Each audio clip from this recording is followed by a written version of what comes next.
If you've been listening to the Mommy Doomsday podcast, you know that there's a lot of detail about this story that we have put out there for you to hear.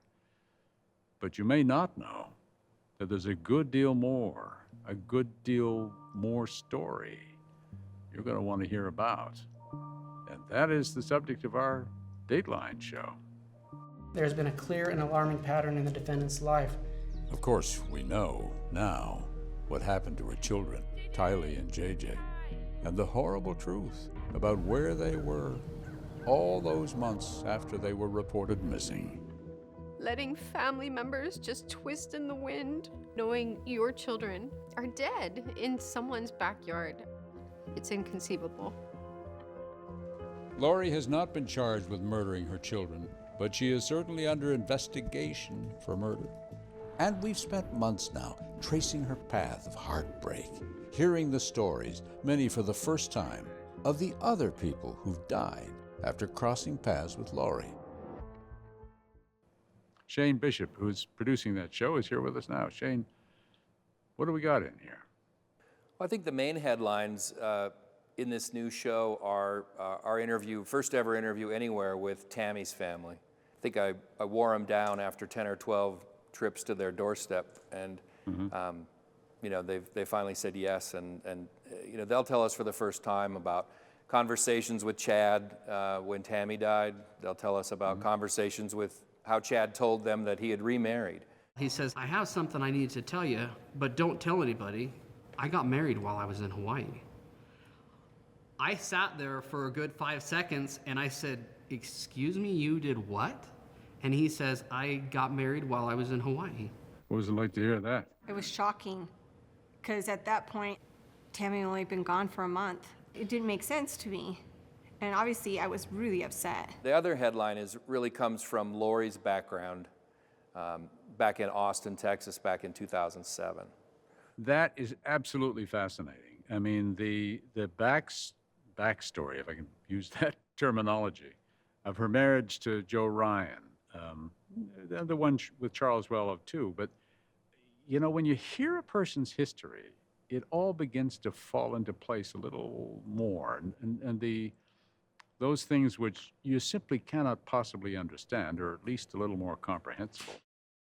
And the interviews with the guardian ad litem and the mental health expert, they continue to live with me, because what they were able to tell us was, it was remarkable, and it was also disturbing, given what might have happened. Well, if I could give a little background, we went back to Lori and Joe's custody fight for Tylee in 2007 after their divorce. And we got about 1,800 pages of court documents and found the details of this battle for the children. And Lori had claimed that Joe Ryan was sexually abusing both Colby, her son, and the daughter Tylee. And we found the guardian ad litem and the mental health expert who really examined all those folks, maybe one of the few people who've done that.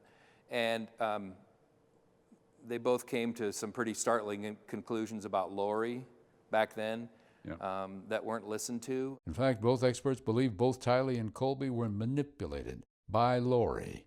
She was the mastermind behind the whole thing.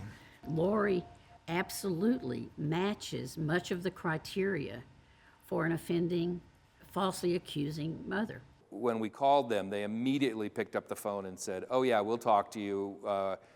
If somebody would have listened to us 15 years ago, this all might have been avoided. Mm-hmm. The history of this woman and these relationships that we're able to report on, there is a kind of a common thread of they're great for a while and then she has to move on. And she's going to move on whichever way she decides to. Katie, bar the door.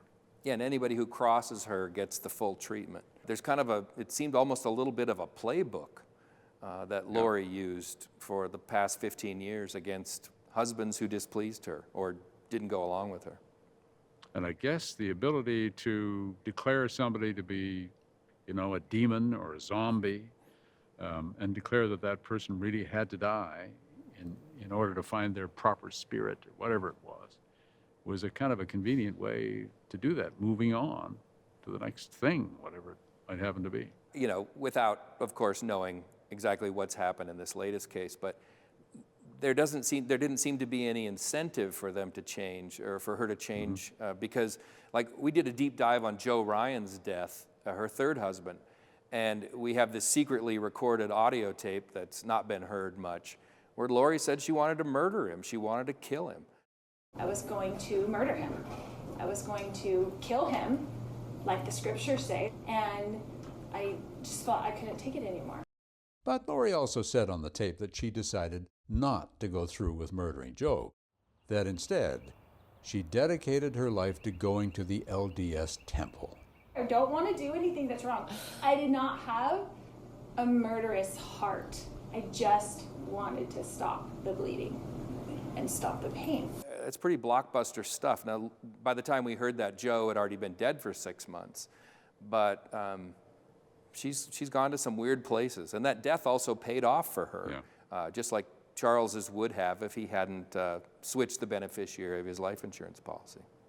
To me, this experience, this latest story, has been like taking what we already knew, lifting the lid and looking underneath, and looking at the components that made the story what it is. And that's really eye-opening stuff.